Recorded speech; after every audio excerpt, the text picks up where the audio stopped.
La solennité de l'Ascension trouve son sens dans le mystère pascal. Quand nous parlons de la fête de l'Ascension prise de façon singulière, nous ne pouvons pas toucher le vrai sens de cette fête, parce que l'Ascension nous parle simplement du départ de Jésus. Jésus retourne vers son Père. Mais pour mieux comprendre ou avoir la compréhension de cette fête de l'Ascension, il nous faut mettre l'Ascension dans le mystère pascal, c'est-à-dire l'événement passion, mort et résurrection de Jésus-Christ trouve son accomplissement avec son retour vers le Père, donc l'Ascension. Et avec l'Ascension, Jésus accomplit le mystère pascal et c'est la fin de la mission du Fils, puisque la mission du Fils c'est de sauver l'humanité des hommes.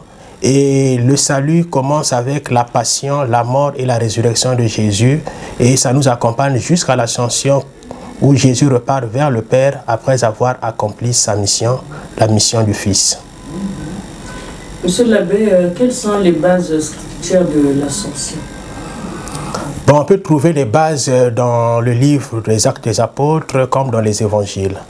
Déjà les Actes des Apôtres au chapitre 1er à partir du verset 8 jusqu'au verset 11, on nous parle de l'Ascension. Et nous voyons aussi dans l'évangile de Marc et l'évangile de Luc, la finale des deux évangiles nous parle de l'Ascension. Et c'est là où on nous montre même le lien qui existe entre le mystère pascal et l'Ascension. Parce que aussitôt après avoir parlé de la résurrection, on nous parle directement de son départ vers le Père. Pour les chrétiens, en célébrant le mystère pascal, puisque nous avons dit tout à l'heure que l'Ascension, c'est l'accomplissement même du mystère pascal, parce que ces deux événements ne sont pas séparés, ces deux événements sont vraiment liés. Et pour les chrétiens, en célébrant le mystère pascal, le danger c'est qu'on peut se limiter simplement à la connaissance du mystère pascal. Et nous savons que la connaissance de quelque chose ne nous engage pas. Je peux avoir la connaissance des mathématiques, la connaissance de la biologie, de l'histoire, mais ça n'engage pas ma personne.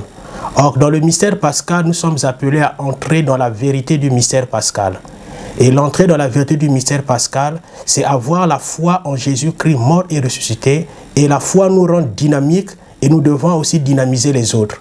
Ça veut dire qu'en recevant la foi, par l'entrée dans la vérité du mystère pascal, nous devenons missionnaires pour aller annoncer le Christ mort et ressuscité. Mais ce qui nous donne la possibilité d'entrer dans cette vérité du mystère pascal, il nous faut l'Esprit Saint. Et l'ascension de notre Seigneur, c'est son retour il repart vers le Père et il nous promet l'Esprit Saint, l'Esprit qui viendra nous accompagner jusqu'à la parousie à la fin des temps.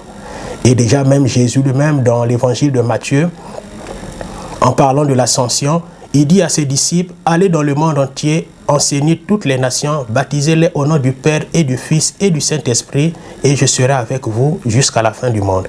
Ça veut dire que Jésus ne sera plus physiquement au milieu des disciples, il doit repartir vers le Père pour que le temps de l'Esprit Saint commence avec la Pentecôte. C'est la mission de l'Esprit Saint qui va commencer, et c'est l'Esprit Saint qui va consacrer les disciples et nous aujourd'hui dans la vérité tout entière, cette vérité du mystère pascal que nous sommes appelés à aller annoncer et enseigner.